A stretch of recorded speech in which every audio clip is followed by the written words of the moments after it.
It was supposed to be just a casual evening, nothing more than a friendly gathering at our neighbor's home. I slipped into one of my favorite outfits, forced on a practiced smile, and told myself to enjoy the night. Daniel, my husband, lingered quietly by the drinks table, exchanging polite words with a few familiar faces. He was never one to draw attention, never loud, never flashy, but his gentle nature had once been what drew me to him. Lately, though, something inside me had changed. The warmth I once felt had cooled.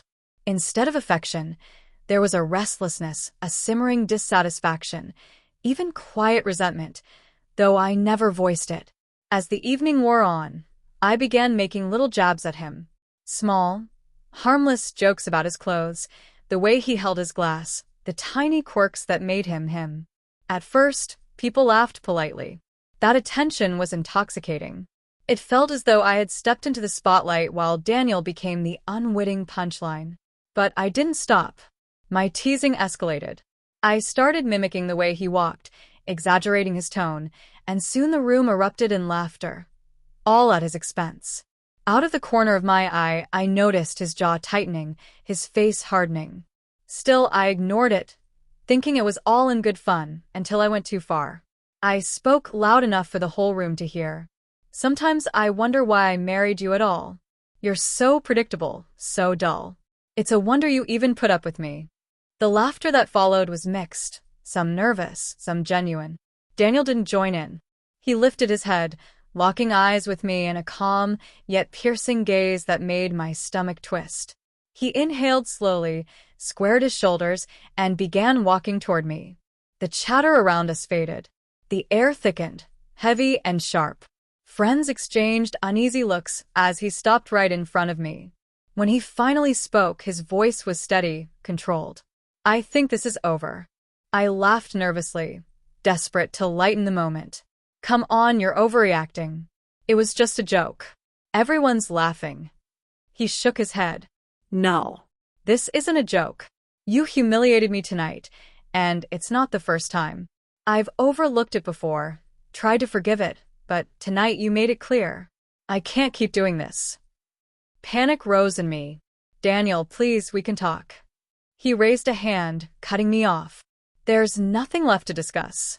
I can't stay with someone who mocks me, diminishes me, and disrespects me. Not in private, not in front of others. Not anymore. The room felt frozen. Every eye was on us. My throat went dry as I whispered, "You're ending our marriage over a joke?" His words were like ice. It wasn't a joke. It was betrayal. And betrayal is something I cannot forgive. Without another word, he turned and left. The laughter, the hum of the party, all of it collapsed into silence, leaving me frozen in place. In the following days, Daniel acted decisively. He filed for divorce without anger, without confrontation, without drama. He moved forward quietly, leaving me behind. I reached out, sent messages, begged to explain, but he never replied. His decision was final. Those who had witnessed the gathering later admitted they were stunned, not only by my cruelty, but by Daniel's calm and commanding response. He didn't seek revenge. He didn't humiliate me back. He simply stood tall, turned away, and ended it. It was only later, when the dust settled, that the weight of my actions hit me. What I had dismissed as playful teasing had, in truth, shattered trust, eroded respect, and destroyed the love that had once bound us. Months passed. Daniel settled into a new apartment, rebuilt a routine, and crafted a life anchored in self-respect. I remained alone, haunted by that night. The night he looked at me and said he was done. Eventually, I grasped the harsh truth. Betrayal doesn't always roar. Sometimes it's subtle, hidden behind jokes. Sometimes the most devastating act isn't anger or shouting. It's the quiet strength of walking away. Daniel didn't need to argue. He didn't need to raise his voice. He simply chose dignity. And in doing so, he left me with a memory that can never be erased. The night I turned my husband into a punchline, and he walked away for good. Respect, I learned too late, is fragile. Love cannot survive mockery. And the strongest people don't stay to fight. They leave and never look back.